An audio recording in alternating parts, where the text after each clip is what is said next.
Alright, well here's the aquarium in my living room. I'm just gonna walk through what we did to build this and just give you a little bit of a tour of this aquarium. This is a 120-gallon freshwater community aquarium. Originally it was a cichlid tank about 11 years ago when we built this. They were fantastic. They did well in this tank, except they got huge in this tank, and I would spend hours rearranging the rocks and the plants and everything in it, and it would tear it up in about 3 minutes. So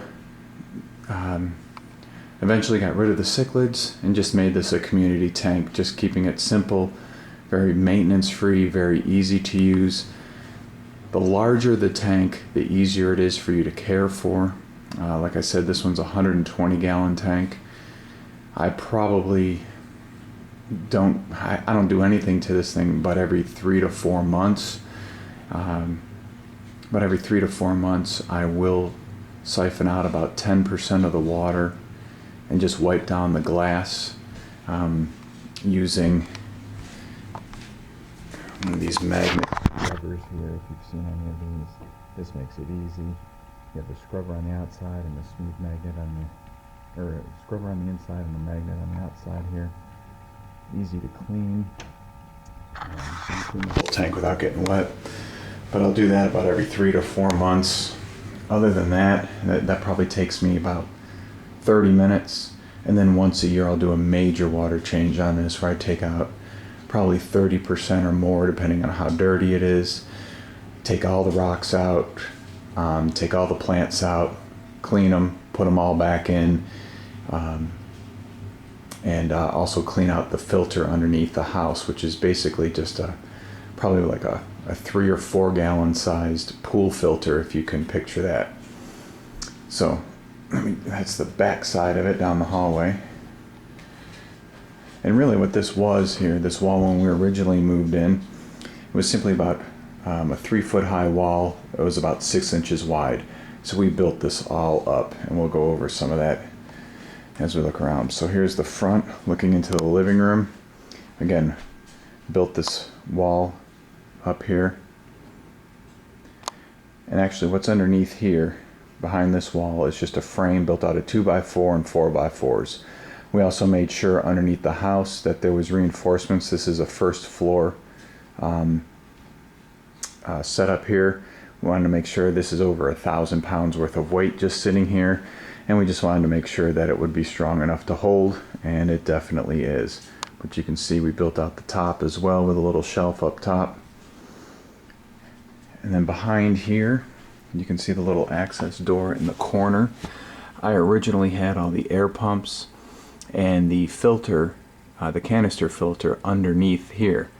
And that's what this access panel was for.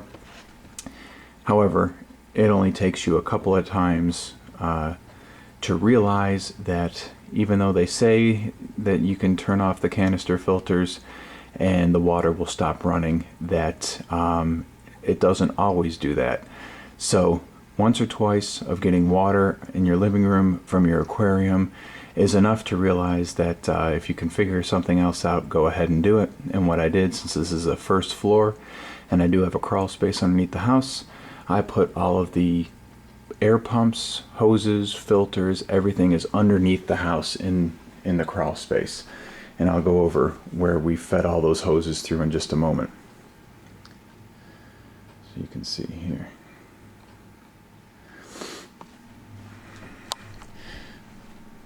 So going back around to the back end here, what we did do is we built in cabinets above.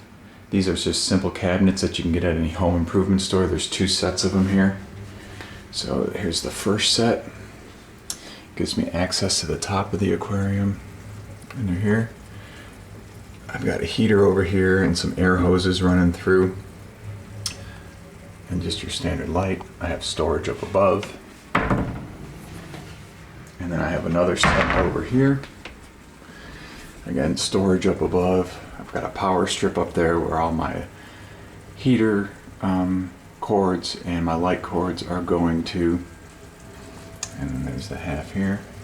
But then here's what we did. I took put this hole in the wall and took all the filter hoses, all of the air hoses, and ran them through this hole, through the wall to the crawl space, and that's where all of my filters, all of my pumps are. This way you don't hear the air pumps, and if I need to do any work on the filter, or if the filter springs a leak or what have you, I don't need to worry about anything getting wet in the living area. It's all downstairs in the crawl space.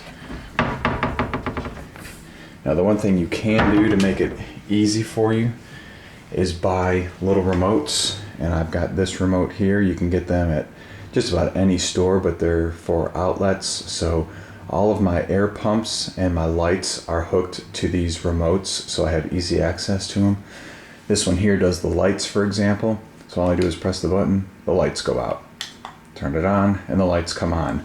You can do the same thing for your air hoses, even though they're in the crawl space. If I were up here with that remote, I could press it and the pumps or the bubbles would stop as well. So it makes it very convenient if you want to place your filters and your pumps in a different location. But the next time that it's time to clean this tank, I will go ahead and video how to clean a tank of this size. Like I said, about every 3 to 4 months, take out about 10% of the water. And I use a 75-foot Python hose. You can find them at just about any pet shop. What it does, it just runs out your door to your hose. You screw it on to the hose outside of your house, and you turn on your hose, and it instantly starts the suction and takes all the water right out of the aquarium and dumps it right in your yard. That way you're not filling up individual buckets and running them out. And then when you want to fill it, you just flip the switch on the Python siphon, and it reverses the flow and fills your aquarium up. So that major water change takes me, and that's where I take everything out of the tank and put it all back in. That takes me about 3.5 hours. And then that semi-water change about every 4 months, that's about 10%. Ends up taking me maybe about 30 minutes with that siphon that I use. I highly recommend checking one of those out and picking one up. It makes it a lot easier to do. And that's it for now. The next time, hopefully this tank will be ready to be cleaned, and I'll go ahead and post that up as well. Take care.